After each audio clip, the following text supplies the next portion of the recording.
Hello, you're watching Scotland at 7. Today is Wednesday, the 9th of February, and I'm in the Glasgow studio. And joining us from Newton Mearns is Chris McCusker, activist and trade unionist and carer. So thanks, good to see you again, Chris. So, Yeah, good evening here.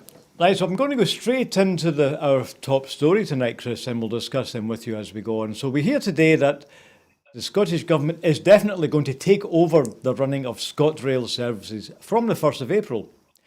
Speaking in a statement to Parliament today, Transport Minister Jenny Gilruth confirmed the transition of ScotRail services into public ownership, and it will take place on the 1st of April.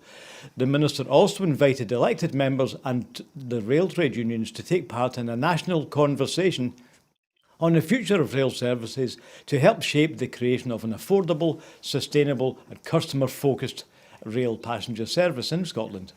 This is as we move into the post-pandemic world, hopefully. Information on how people can get involved will be provided in the coming weeks. Okay.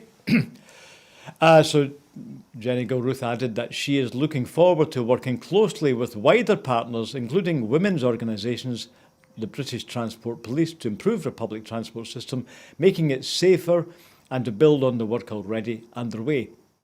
The new company will, like most other public sector arm's length operations, benefit from a public sector pay policy. Ms Gilruth said, "I can confirm the transition of ScotRail into government control on the 1st of April. While that's good news, it's clear that much work still needs to be done, and in a collaborative way to ensure the long-term sustainability of rail operations in Scotland to best meet the needs of people we represent." Various stakeholders, Chris. So what would you say are the main priorities of the new Scottish service? Is it to increase the number and availability of trains and indeed stations and lines? Or is it to get people off the roads and meet the net zero carbon targets? What do you think are the main priorities now? Uh, it's a tough one to actually. Everybody will have their own idea of what the main target should be. I would suggest, we would need more rolling stock. We need more availability of trains so that we can get more passengers onto the service and get them off of the roads. But an awful lot of people will say that it doesn't have a very good track record to build on. But then I would say that the only way to go forward is to go up. I'm looking forward to this. Really looking forward to it. However, we've still got interference. People need to be mindful of the fact that we've still got interference from Network Rail, which is an English-based company that's imposed itself on Scotland's rail infrastructure. So we're not entirely 100% in charge of the rail network per se, because they look after the infrastructure, as I say, the overhead lines, the rails. So if there are human disasters, man-made disasters, or Mother Nature disasters, we're wholly reliant on an exterior body, coming to fix it. So, so while there's still that side of it, then we're not in a position to say that we're wholly have our own Scottish National Rail Service. Yes, it's only half of it. This really goes back to the original privatisation of the train network, which was, I think, under the John Major government a long time ago. So it was a hybrid system where the rail track is operated by one UK body, which, as you say, is based in England, presumably in London. I don't know where the headquarters are. And individual companies in England can rent bits of the rail and run their trains on it. So it's the rail track is run by Network Rail as a national body. Network Rail, yeah, it's called now. So that's the kind of half and half privatisation. Of course, you don't have private companies running the trains in Scotland, apart from the one that does the wee steam train up to up to Fort William. They can rent it now and then to do their Harry Potter trains, but it's a hybrid, isn't it? So would you say really ultimately what is needed is for the whole network in Scotland to be under the control of the Scottish Government? I would say so, yeah, because there has been evidence that their timescale of fixing infrastructure has impinged on Abellio's performance rates. And that's just down to the fact that it's an external body, it's out with Abellio's control. So people don't take that into consideration. The fact that yes, it's Scotland's network, Scotland's rail, for want of a better word, that's the way it's been branded. But at the end of the day, if one half of the partnership isn't sort of like pulling their weight in a lumberjack type of anecdote, then it's always going to be struggling to keep up. Whereas if it was wholly accountable under the Scottish Government, then you know exactly where to point the fingers at. Yes, you can't really do anything about it. If there's a signalling failure or a track failure, then the people operating the train are not responsible for fixing it as it used to be in the old rail network. Now, the Scottish government's also pointed out there's going to be a public sector pay policy here. So what exactly does that mean? Does that sound like a good development to you? It's an excellent development, and one hopefully the unions, such as the RMT, will actually engage with, because obviously it's an investiture into staff. It's a great way of retaining staff, and staff, existing staff, as at this moment in time, who have got a wealth of knowledge, and how the actual network operates. I've got a very good friend of mine, Kenny Lowe, a great independence activist. He's been working for Network Rail for nigh on 30 odd years, and he knows the business inside out. There's nothing that Kenny doesn't know about Network Rail.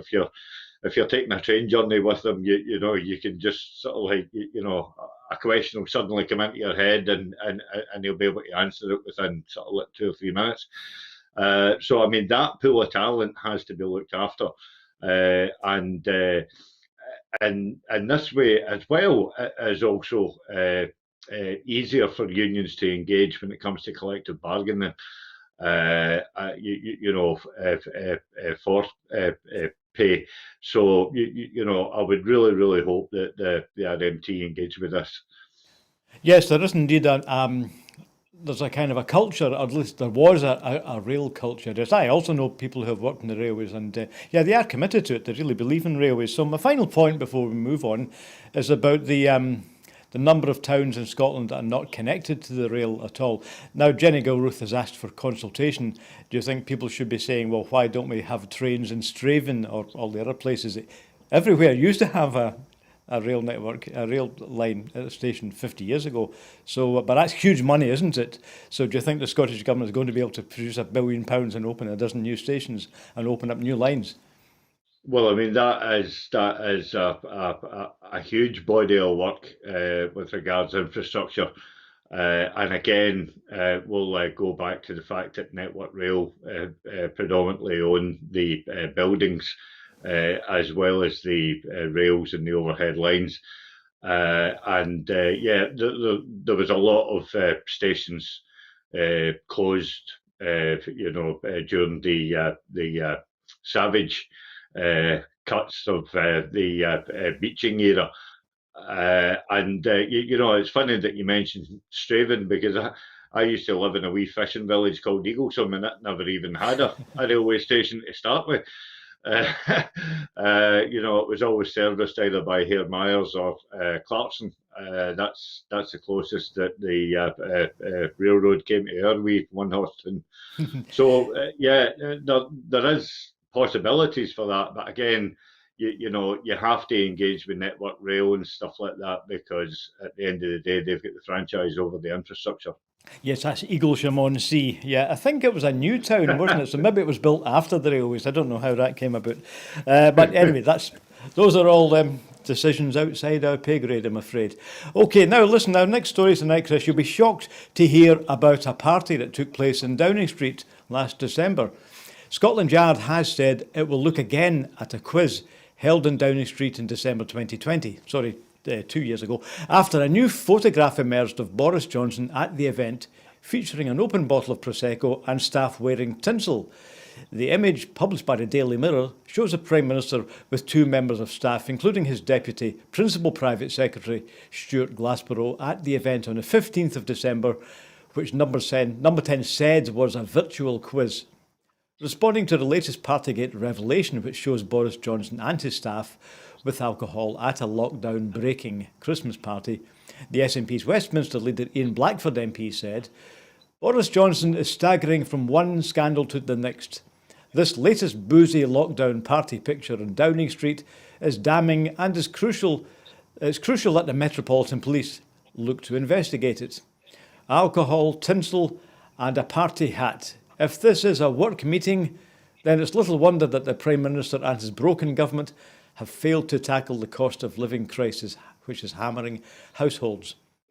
Boris Johnson is too engulfed in scandal to get on with the day job, and his position is completely untenable.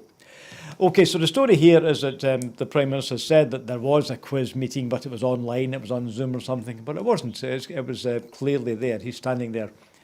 So I don't know if the picture actually proves when this event was, but it's certainly not virtual. And now my point is about, I don't know how many times I've read out a statement like that from Ian Blackford saying, surely this is the last straw, surely the Prime Minister can't cling on any longer, but he's still there. He seems to have some ability to cling on, doesn't he, this Prime Minister? Yeah, yeah. It's the Teflon Prime Minister. I mean, this is the 16th allegation of a party that has been proven to be correct, albeit the fact that the Met Police are still, shall we say, investigating it. So therefore, we need to call it an allegation. Because nothing's been founded yet. And again, today in PMQs, one of his own MPs called for the full release of the Sugray report, and he was getting derided by his colleagues and on the Tory benches. But again, he just wants clarity. Which is laudable to say the least. But the Tory MPs just must be wondering, they must be walking about with their hands over their eyes, thinking, what's the next gaffe, what's the next goof that's going to, suddenly appear today and stuff like that. And it just seems to be one after the other. I mean, how many feet does one man have in order to shoot himself on it? I'm actually quite surprised that it was a bottle of Prosecco, because I thought Champagne Socialists would normally go for something the likes of Dom Perignon or something like that, or Vive Clicquot. But listen, it's wonderfully highlights the fact that yes, the rules were broken by the people that set the rules, and again, just it's all that Ian Blackford can do is just to call for his resignation, and it won't be granted. Your man, the Liberal Democrat, what's his name, Davy. He's been calling for his resignation as well, as has Keir Starmer, and all the rest of it. Boris is not going anywhere unless he's physically removed, and that is drawing great parallels alongside, people like Donald Trump and stuff like that. Yes, so also party leaders like the Conservative Party leader in Scotland have also, a couple of weeks ago, has called for Boris Johnson's resignation, but it certainly looks like it's going to cling on at least until the May election, so maybe that will be the point of no return for this Prime Minister. Now, let's move on to COVID regulations. In the Scottish Parliament, regulations have been laid in Parliament today to extend the expiry date for statutory COVID requirements, that's COVID-19, and enforcement powers for local authorities. The regulations would extend the potential period in which statutory COVID requirements can be enforced to the 24th of September 2022. That's beyond the existing expiry date, which was the 28th of this month. These include requirements on the use of face coverings and vaccine certification scheme, and for businesses, service providers and places of worship to have regard to guidance and to take reasonable measures to minimise incidence and spread of COVID. Statutory COVID requirements remain subject to the 3 weekly review by ministers, and the next one will be on the 22nd of February. This is in stark contrast to Boris Johnson's announcement at the start of PMQs in London today that he plans to abolish the last domestic COVID restrictions in England, including the requirement for people with the virus to self-isolate. And this will be scrapped in 2 weeks, a month earlier than initially planned, as soon as the 21st of February. While guidance will remain in place for people to stay at home, as they would if they had flu, there will be no legal requirement backed up with fines. Ministers will publish new guidance and on the changes. It was possible some travel restrictions such as passenger locator forms and quarantine for non-vaccinated people could remain, but COVID tests will remain free for now. Meanwhile, a UK health minister has apologised for continuing with a meeting despite being aware she had tested positive for COVID. Gillian Keegan, the Minister for Care and Mental Health, said on Twitter that she was in a meeting with 3 fathers who had lost their daughters to suicide when she received the results of her lateral flow test. She said she should have immediately ended the meeting and described not doing so as a mistake and an error of judgment. The Chichester MP said she told the men the result of the test, but stayed on to hear their stories while taking further precautions. So let's go first to the top of that story, Chris. So the Scottish Government is giving it the opportunity or the possibility of extending COVID restrictions through the summer if necessary. So it doesn't mean to say that tighter measures will be there, but the ability to do it is on the statute books, at least to September, right? So do you think that's a sensible move for the Scottish Government? Yeah, I definitely do, Hugh, and I think it's now. I seem to remember the first time that we were talking about, about COVID, 2 years ago. I seem to be remembering urging the viewers to be their own health and safety officers. So I mean, do your own risk assessment. Even when it seems that many of the restrictions have now been dropped. I fully envisage to wear a mask for the rest of the year when I'm going into shops and into pubs and stuff like that. If I'm in mixed company, and only then if I'm in a wide open space and stuff like that will I take the mask off.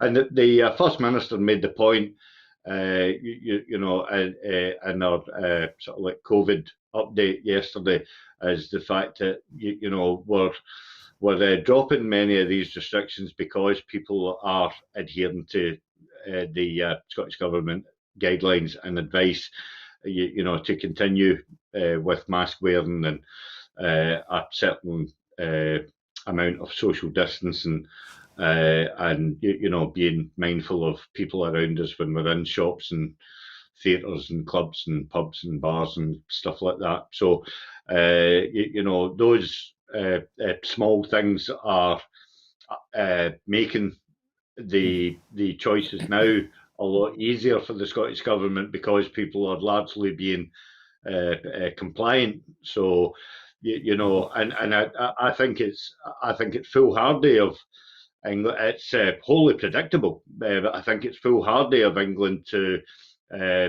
diverge a full month away from their expected sort of like liberation of restrictions. But that then just shows the fact that Boris Johnson is not thinking about public health. He's only thinking about getting the economy running again. Yeah, I was about to ask you that then. So, and again, the First Minister emphasised yesterday that the main reason that the infection rates and hospitalisations are going down is because we've all been sticking to the guidelines. They are, of course, going down in England as well, but I did check today, per 100,000 of the population, the infection rate in England is considerably higher than it is in Scotland. In fact, it's twice as much. The numbers hospitalised in England per 100,000 of the population is also higher, but not quite by that much. So the protections are working. That's a message from Parliament yesterday. Next story, Chris. One of the UK's largest trade unions has invited the Governor of the Bank of England to work as a care worker for the day and witness how people cope on low pay. The GMB, which represents about 500,000 full and part-time workers, said Andrew Bailey should see firsthand the challenges of making ends meet for people struggling on below-average earnings, many of them low-paid women working in the care sector. After the Bank of England, the central bank governor called for wage restraint to limit the rise in inflation. Mr Bailey caused uproar last week when he suggested that workers should help curb inflation by refraining from making wage demands, on the same day that the Bank of England announced the biggest fall in disposable incomes for 3 decades. The central bank forecast that inflation, which increased to 5.4% in December, was on course to hit 7% in April, while its latest estimates found that earnings were only increasing by 4 or 4.5%. The Bank of England governor said interest rates would need to rise further if wages increased in line with inflation, causing unemployment to rise and economic growth to slow.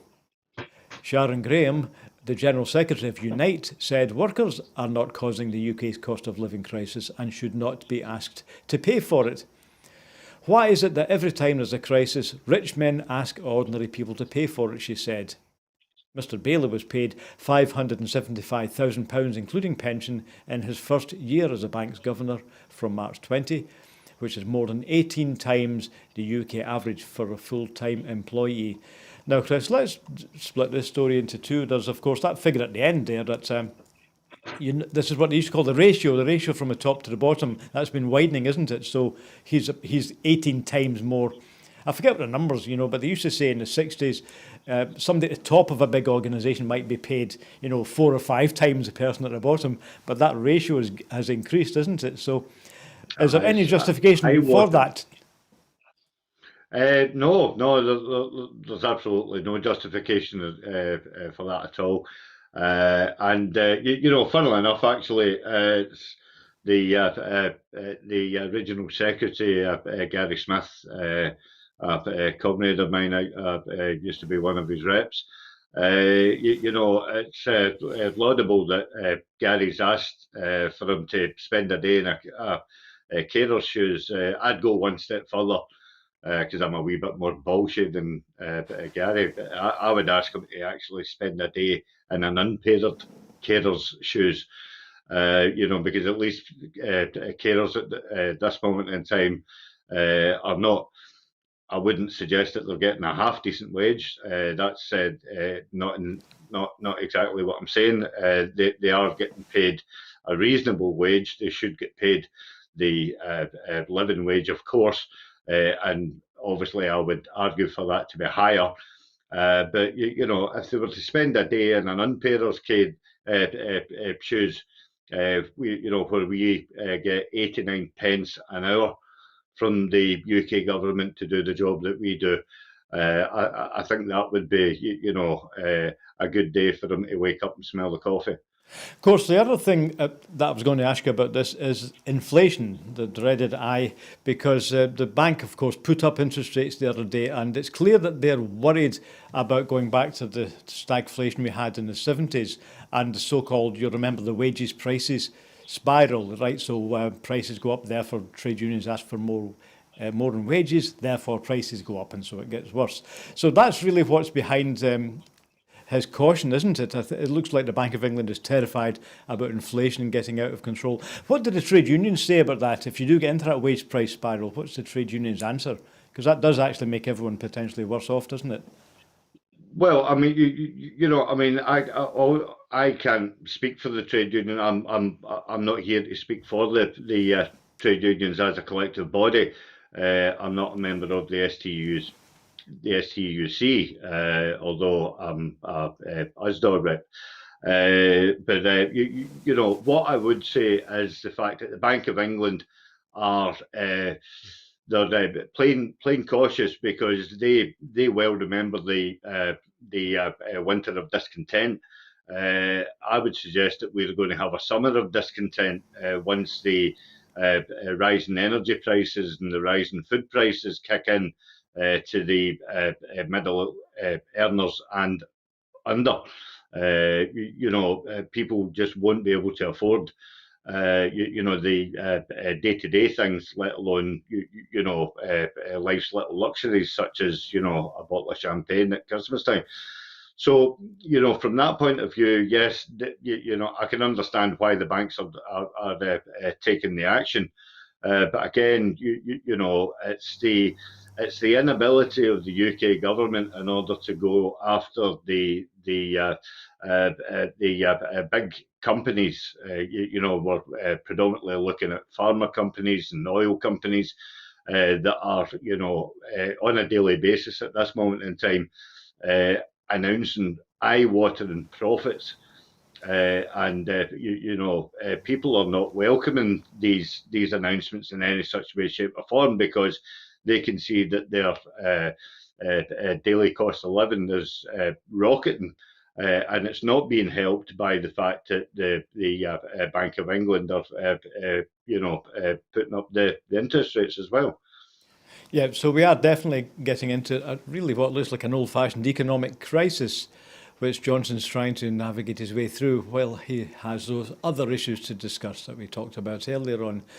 Now, one of Johnson's crises is, of course, the Brexit crisis. So let's move on to that one now, because today a new report from the Westminster Public Accounts Committee states that Brexit has hit businesses with increased costs, paperwork and border delays.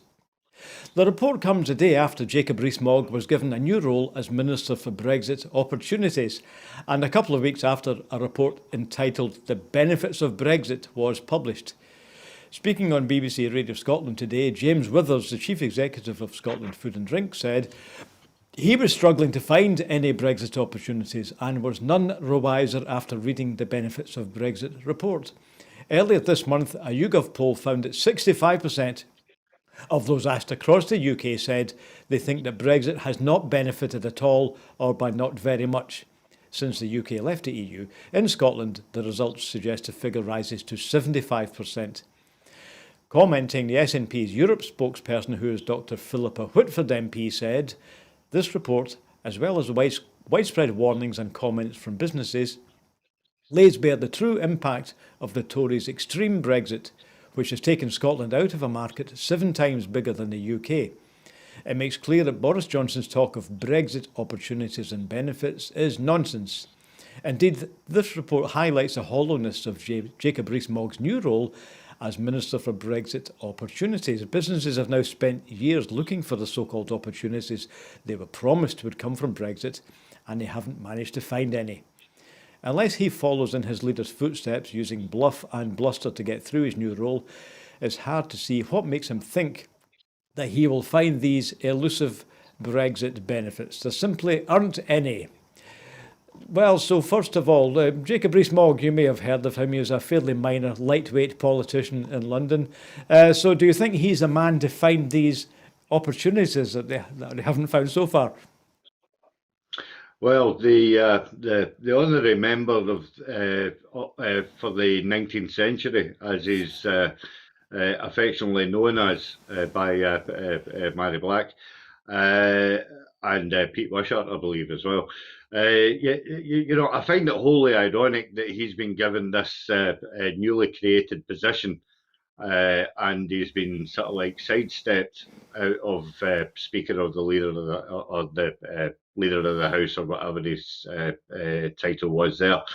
It looks like a sidestep. It could actually be a demotion. To me, it looks like Boris has just created a position in order to keep him in the cabinet.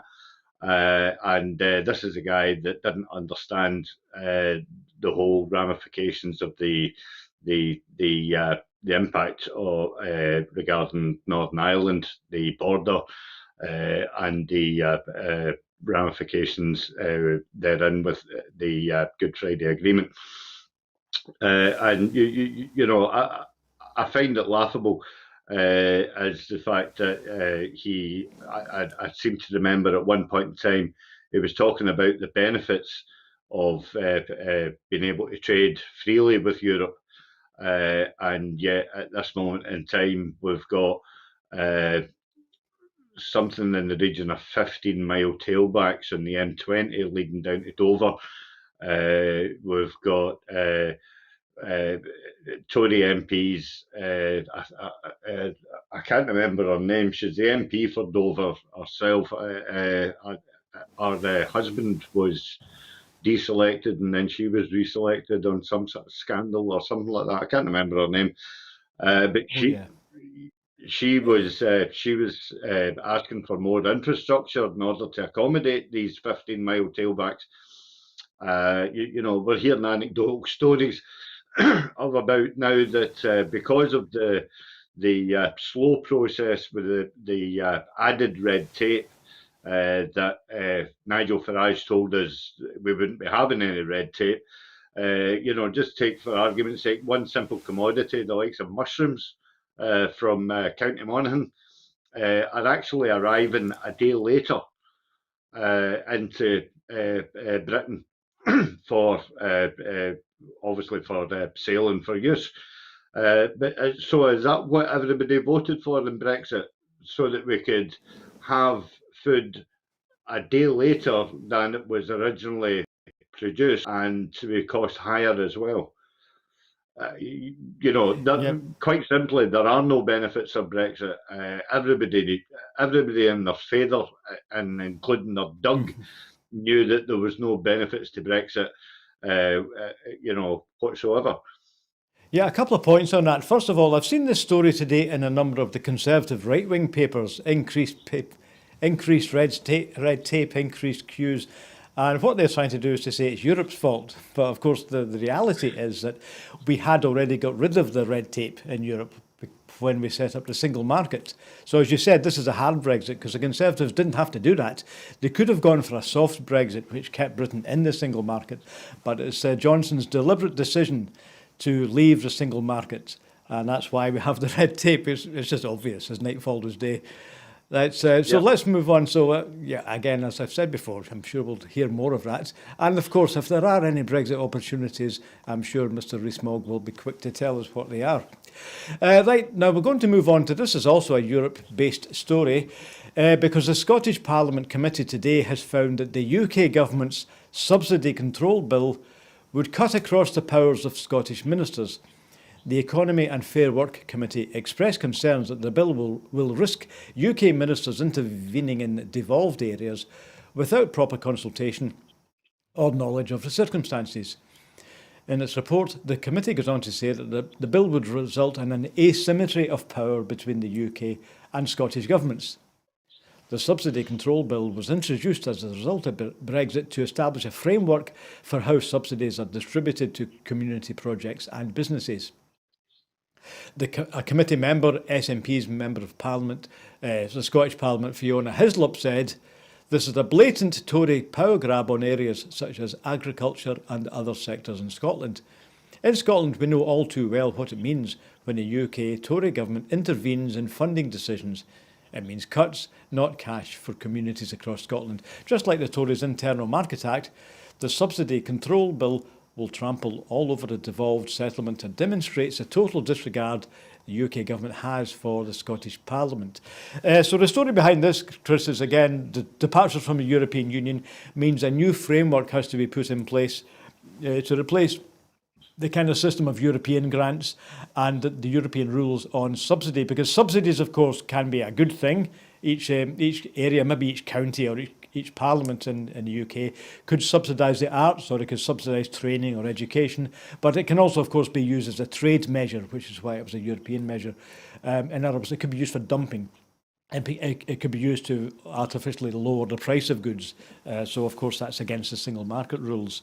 So do you think the SNP is right, though, to suspect that this is another power grab? It's taking those European powers and giving them to London without asking the Scottish Parliament for its input in its new bill?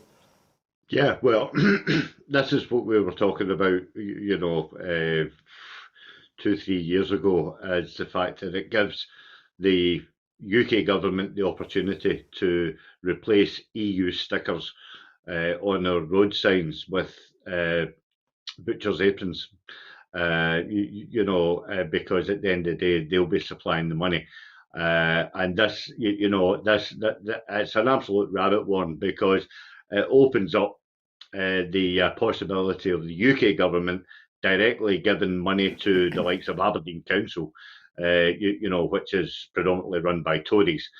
And they can scatter butchers' aprons all across Aberdeenshire and stuff like that for various vanity projects that normally you would have seen, in conjunction with the European Union and all the rest of it. This was subsidised by the EU at Brussels and yada, yada, yada. So now basically the UK can bypass Holyrood and, basically festoon Scotland with, Union Jackery in order to, promote their agenda and say, well, you've got a new bridge now. The people of Clackmannan, you've got a brand new bridge, but it wasn't supplied by the Scottish Government. This was your UK government working for you, levelling up and all the rest of it. And I find it really bizarre, because I read this piece in the National, and one of the Labour MSPs, who I have a lot of respect for, Claire Baker, she's just starting to wake up now and sort of like realise, what this will actually mean for Holyrood. I mean, hello, Claire, we were telling you this 4 or 5 years ago. That this was on the cards and this was going to happen, and yet all of a sudden, they're sort of like, what, where? So I mean, yes, it's going to cause huge swathes of inequality, across the country, it's centralisation of power.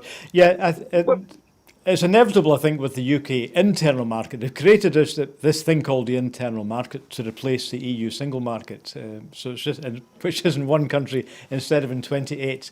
But the logic of all of that means that the decisions have to be made in London. So any decisions on this kind of subsidy thing will be made by the Competition and Markets Authority in London. So I just had a quick look today. So it looks like the whole bill is being discussed in London, and there hasn't been any consultation with the Scottish Parliament. So it certainly looks like a power grab. By the way, before we move on, I forgot to mention, I just looked up, the MP for Dover is, this struck me as odd actually, it was Natalie Elphick, because I thought it was Charlie Elphick. Correct. And in fact, they were both correct. Charlie Elphick was told to resign in a scandal, but his wife got the job, right? So, correct. Okay. Oh, what a bunch. Okay, let's move on now. So, international news. Now, there's been further increases in sophisticated, high-impact ransomware incidents coming from Russia and other former Soviet states during 2021. The US, UK and Australia said in a joint review of cyber extortion trends. Universities and schools were among the top sectors targeted in the UK last year, the National Cyber Security Centre said, as well as businesses, charities, law firms, councils and the NHS. Hackers are increasingly offering their services for hire. Lindy Cameron, Chief Executive of the National Security Centre, that's the NCSC, said ransomware, where cybercriminals seize control of your IT system and then demand money to hand it back, is a rising global threat, and called on organisations to review their defences. Hackers typically come from Russia or are Russian speakers, with the West accusing Moscow of turning a blind eye to cyber attacks. The shutting down of the notorious Reville gang last month by Russia's FSB spy agency is understood not to have had any impact on incident levels.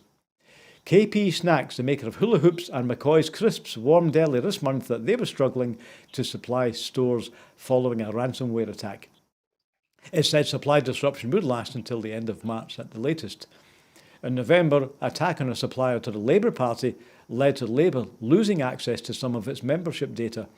The supplier had refused to pay a ransom, leading to some of the data being permanently lost. In the US, the FBI, NSA and Cybersecurity and Infrastructure Security Agency said they've seen a shift away from big game hunting, that is the targeting of high-profile organisations, although this was not the case in the UK or Australia. Attackers gained entry by trying to lure people into clicking on malicious links in emails, brute force or exploiting software vulnerabilities, the joint warning said. Remote working in response to the pandemic meant that such attacks would likely remain popular, the agencies of the three countries added. So this is a threat to all of us, really, not just organisations, but individuals. That last point, of course, that we're increasingly using home working or Zoom means we're always likely to click on something. What do you think we need to do? But I frankly don't know very much about cybersecurity. Maybe I should pay a bit more attention to it. Do you think it's up to all of us to be a bit more smart when we're online? Yeah, correct. I had my son round last week. We were watching the football, and I said to him that my laptop was playing up, and 25-year-old, and he was, on it like a rocket, knew what to do, stuff like that, and all the rest of it. And he was giving it, oh, Dad, five companies have harvested your email and stuff like that. That's why you've got tons of spam in your junk folder and whatnot, and what have you. So yeah, I mean, it's we have to be vigilant. I mean, I would offer a cautionary note to Vladimir Putin. You start mincing around with people's hula hoops and quavers. Folk in the west of Scotland are not going to stand for that. You know what I mean? That's a he's gone too far this time. In Scotland, anyway. What was really worrying to me, Hugh, is the fact that there was a company in America, and it paid out over $4.5 billion, or was it $4.5 million in a ransom, and they only managed to get half of that back, through investigations and stuff like that of fraud. I mean, that's a frightening amount.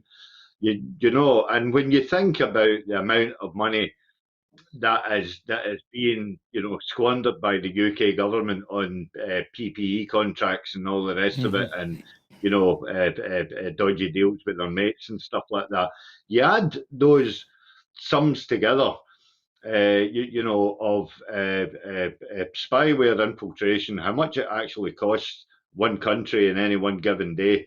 It's a lot of money that can be ploughed into, communities and stuff like that, the length and breadth of any one country, not just necessarily Britain or the USA. So, I mean, it's a massive big thing. And because, I mean, obviously the onslaught of technology and stuff like that evolves every day. So I mean, it's a vast network that constantly needs monitoring and stuff like that. And again, I would just invite everybody to be wholly vigilant, when they're online. Yep, so we've just got 2 points to make, a bit of advice from our own cyber expert here at Broadcasting Scotland. Yeah, first of all, back up all your files somewhere safe. So if you are attacked, you haven't lost everything. And the other thing, just don't click on things if you don't know what it is, or if you get one of these stupid questions and these stupid questionnaires you get on Facebook, do not deal with them, because they're actually after your information. It might look innocent, but they're actually getting into you. So just ignore it. If you don't know what it is, just don't go near it. Okay, so now let's talking about Russia, Chris. We hear today Russia and Belarus, will begin 10 days of joint military drills on Thursday, setting in train one of the most overtly threatening elements of the Kremlin's build-up of forces around Ukraine's borders. Valery Gerasimov, the head of Russian General Staff, arrived in Belarus on Wednesday to oversee the drills. That was today. Russia has moved up to 30,000 troops, 2 battalions of S-400 surface-to-air missile systems and numerous fighter jets into Belarus for joint training exercises with the Belarusian army. Satellite imagery shows much of the hardware has been moved to locations close to the border with Ukraine. Russian President Vladimir Putin reportedly told France's Emmanuel Macron this week that troops would leave Belarus when the exercises ended on the 20th of February. Even if that does not happen, the drills show that Belarus dictator Alexander Lukashenko is a firm ally in Putin's Ukraine policy. From the border with Belarus, it's only about 130 miles, 210 kilometres, down a highway to Kiev, Ukraine's capital, and the joint exercises add a new front to a potential Russian assault in Ukraine.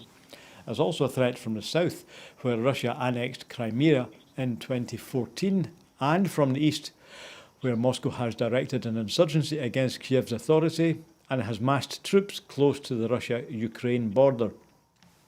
When Russia first invaded Ukraine back in 2014, Lukashenko remained studiously neutral, despite the fact that Russia and Belarus are theoretically part of one union state. He refused to recognise the annexed Crimea as Russian territory and maintained warm relations with the then Ukrainian President Petro Poroshenko. After the August 2020 rigged election in Belarus, Lukashenko cracked down on the mass pro-democracy protests which erupted across Belarus. The protest movement came close to toppling Lukashenko, but he regained control with his violent crackdown with the support and financial backing of the Kremlin. The announcement of the exercises, which came after Russia had already started amassing troops close to the Ukraine border, was a sign that Lukashenko was reciprocating with his support for Moscow. In recent weeks, he has made several statements to prove his loyalty is beyond a doubt. In an interview this week with pro-Kremlin television presenter Vladimir Solyov, Lukashenko said that if Ukraine launched an assault in Donbass, he would send Belarusian troops to fight alongside Russian troops to repulse the attack. So we've seen now a drawing together of Russia with Belarus. So this is interesting, actually. I wasn't aware of that Belarus had been relatively neutral until a few years ago, but the democracy movement in Belarus has actually forced Lukashenko into the Putin camp. They're both under attack, aren't they? Both of them are not popular at home, are they, these days? No, they're not. And, Lukashenko has been, to my mind, actually, Lukashenko has been banking on having his big pal sort of back him up and stuff like that. So Lukashenko has been, if you look at what's been happening in Belarus the last couple of years and stuff like that, Lukashenko has been able to play Billy Big, because he's been backed up by Putin, and Putin's actually sort of like is relatively stayed away from him, but still placating him by sort of like keeping in touch and stuff like that, and not really interfering and his day-to-day runnings and stuff like that. But it's interesting now that he's willing to, step into the breach and stuff like that and cozy on up to get, even more closer to Putin. It's something that could actually backfire on Lukashenko if he's not too careful, because Putin is no fool, and he possibly sees Lukashenko as everybody else sees him, as just a tin pot dictator, who hopefully be gone, within the next couple of years. But I mean, what is really alarming is the fact that they are doing these, 10 days sort of like army manoeuvres and stuff like that. And some of the stuff that they're using is just absolutely unreal. You know, because it's not just on the ground as well. You know, there's aircraft involved and whatnot, what have you. It's it's a discerning sight to actually see armies moving, you know, and you know actually mobilising, you know, because when you when you see pictures like that and all the rest of it, you really do feel the worst. Yep, there's a lot of troops, a lot of equipment there, no doubt about that. So, yes, indeed, Chris, it's very disturbing indeed. So, of course, French President Macron was having a chat with President Putin the other day, and I think the German Chancellor Olaf Scholz is also due to meet him next week. So let's hope diplomacy continues.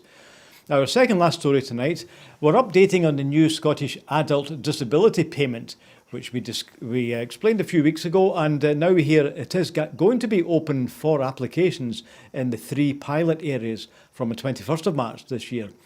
Legislation unanimously approved today by the Scottish Parliament means that working age disabled people, those with a long-term health condition and people who have a terminal illness should apply for a disability assistance through the new Scottish system. Applications will open in the first instance for those living in the city of Dundee and in Perth and Kinross, plus the Western Isles council areas.